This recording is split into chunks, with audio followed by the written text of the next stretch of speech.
अजमेर में चल रहे 3 दिवसीय 141वें ऋषि मेले में आयोजित कार्यक्रम को संबोधित करते हुए राज्यपाल हरिभाऊ किशनराव बागड़े ने कहा कि देश के युवाओं को वेदों का अध्ययन करना चाहिए और उनसे प्रेरणा लेनी चाहिए। राज्यपाल ने कार्यक्रम में महर्षि दयानंद सरस्वती द्वारा लिखित सत्यार्थ प्रकाश पर विचार साझा किए।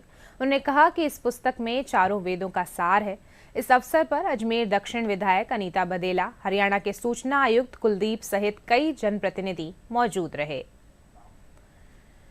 महर्षि दयानंद सरस्वती जी की स्मृति में उनकी 200वीं जो जयंती है, उसके उपलक्ष्य में ऋषि मेले का जो आयोजन किया गया है, इसका अजमेर में एक ऐतिहासिक महत्व है, क्योंकि जो आर्य समाज के संस्थापक महर्षि दयानंद सरस्वती जी हैं, उन्होंने अपनी आखिरी सांस अजमेर में ली थी। इस तरह से अजमेर को आर्य समाज का तीर्थ माना जाता है और यहाँ नज़दीक में ही बिनाय कोठी जो है, वहाँ पर उन्होंने अपना देह त्यागा था। और पहाड़गंज में जो मलूसर है, जो शमशान घाट है, जहाँ उनका अंतिम संस्कार किया गया था।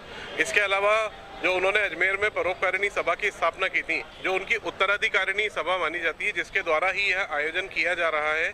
और प्रतिवर्ष उनकी स्मृति को और उनकी यादों को बनाए रखने के लिए कई साहित्य को प्रकाशन भी किया जाता है। वेद आदि ग्रंथों का प्रकाशन भी परोपकारिणी सभा के द्वारा ही पूरे देश में मुख्य रूप से किया जाता है।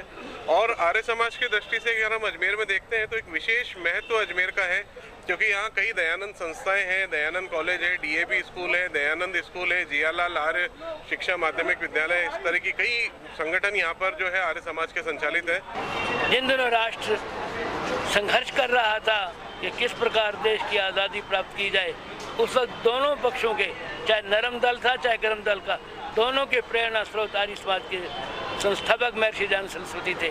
चाहे वो गर्म दल के लोग थे, जिनमें लाला लाजपत राय इत्यादि थे और श्याम किशन वर्मा थे, उनका भी मार्गदर्शन ऋषि दयानंद ही कर रहे थे।